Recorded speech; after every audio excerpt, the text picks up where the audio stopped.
दोस्तों, मैं गौरव आपके लिए लेके आया हूँ नई वीडियो। बद्रीनाथ धाम से हम आज जाएंगे माना गांव के लिए।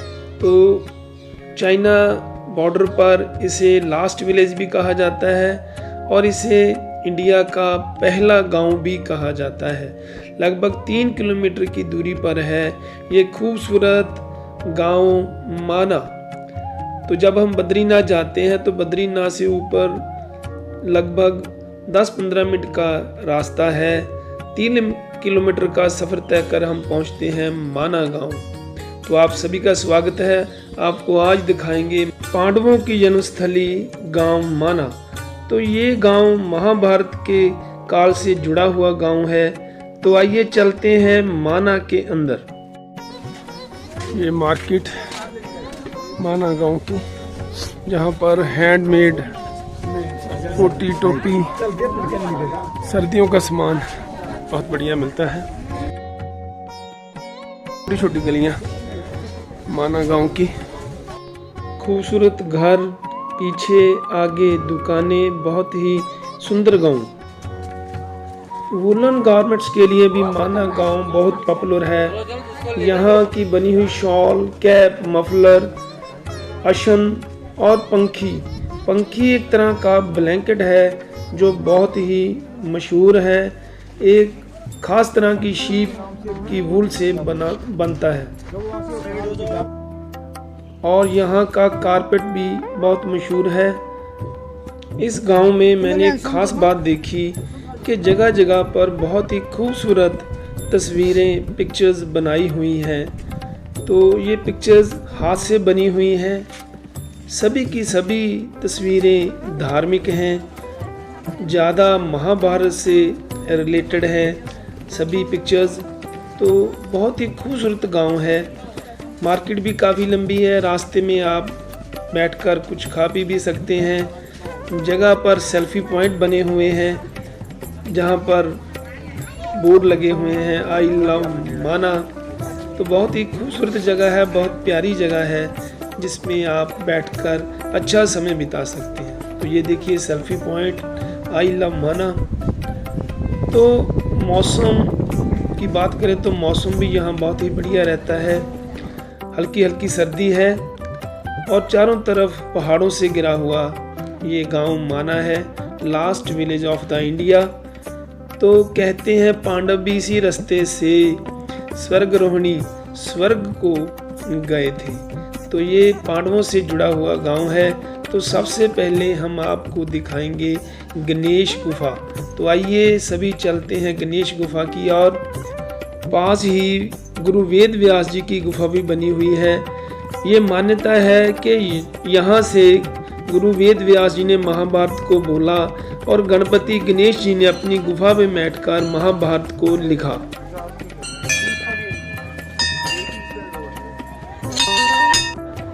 आप सभी इस पवित्र गुफा के दर्शन कीजिए।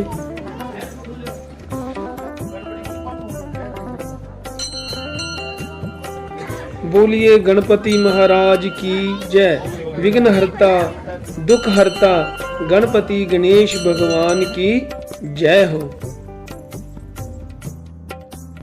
आइए आपको अब गुफा भी दिखाते हैं।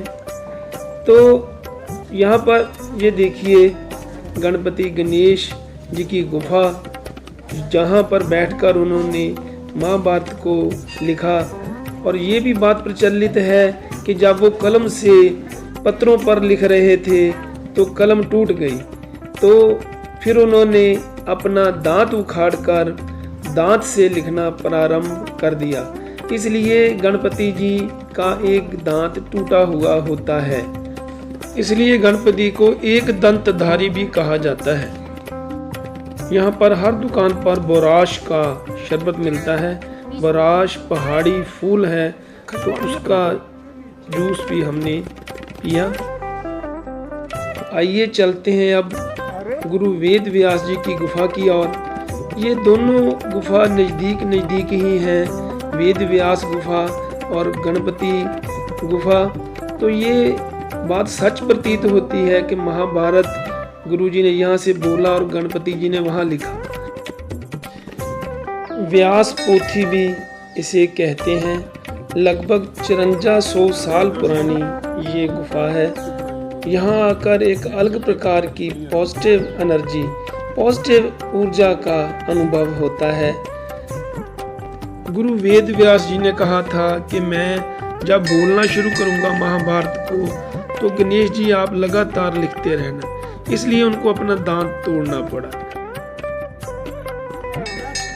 तो आइए आपको अब दर्शन कराते हैं वेद व्यास गुफा के। ये है वेद व्यास जी की पवित्र गुफा, जहाँ पर बैठकर उन्होंने महाभारत की रचना की और ये भारत की पहली चाय की दुकान। तो अब जब हम पहले बद्रीनाथ माना गांव गए थे तो एक दो दुकानें ही थी जिनको बोला जाता था आखिरी दुकान या पहली दुकान, परंतु अब व्यास गुफा पर या गणेश गुफा पर दुकानें खुल गई हैं। हर एक दुकानदार अपनी दुकान को आखिरी दुकान या पहली दुकान बताता है। तो यहाँ पर पकौड़े, चाय वगैरह सभी कुछ मिलता है। तो ये वेद व्यास गुफा के सामने बिल्कुल आखिरी दुकान। आइए अब चलते हैं भीम पुल की ओर।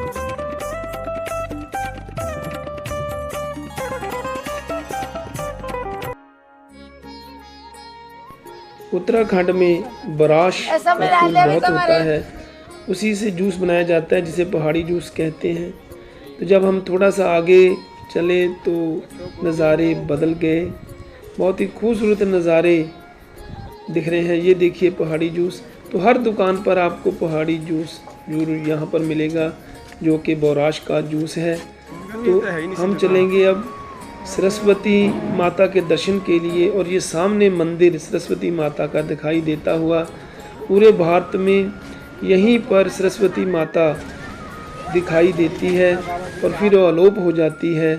तो ये मंदिर, ये तो सामने दर्शन कीजिए सरस्वती माता के। तो सरस्वती नदी, सरस्वती माता के दर्शन, सरस्वती नदी का उद्गम स्थान। तो कहते हैं कि यहाँ पर जो पुल बना हुआ है वो भीम द्वारा रखी हुई शिला से बना हुआ है। ये है भीम पुल। यहाँ से लोग सरस्वती नदी का जल अपने घर लेके जाते हैं। इसका बहुत महत्व है क्योंकि बहुत कम इसका जल मिलता है। तो सामने स्वर्ग वाली सीढ़ियों का द्वार आपको दिखाई देता हुआ, और यहाँ पर ही है हिंदुस्तान की आखिरी और पहली दुकान। द्रौपदी की तख्तस्थली भी यहाँ पर बनी हुई है। और वास्तव में जो आखिरी दुकान है यहाँ पर है, बहुत ही प्यारी और सुंदर जगह है। चारों तरफ तिरंगे झंडे लगे हुए हैं, देशभक्ति वाला माहौल। और आखिरी दुकान पर चाय पीने का अलग ही सुकून, अलग ही मज़ा। तो हमने यहाँ पर चाय पी। तो ये है पहली और हिंदुस्तान की आखिरी दुकान। चाइना से आएगी तो पहली बन जाएगी, और इंडिया से आखिरी दुकान। तो यहाँ पर बहुत ही खूबसूरत माहौल होता है, देशभक्ति वाला, चारों तरफ तिरंगे झंडे लगे हुए। तो यहाँ पर मन करता है कि बैठकर प्रकृति को निहारें। तो आगे जाने का रास्ता, जो स्वर्ग की 4 सीढ़ियाँ बताई जाती हैं, वो आगे है। तो यहाँ पर अपनी वीडियो को हम विश्राम देंगे। कर दें हमारे चैनल को सब्सक्राइब, कर दें शेयर। इसी तरह अपना प्यार देते रहें। फिर नई और खूबसूरत वीडियो लेकर आपके सामने फिर हाजिर होंगे। तब तक के लिए नमस्कार।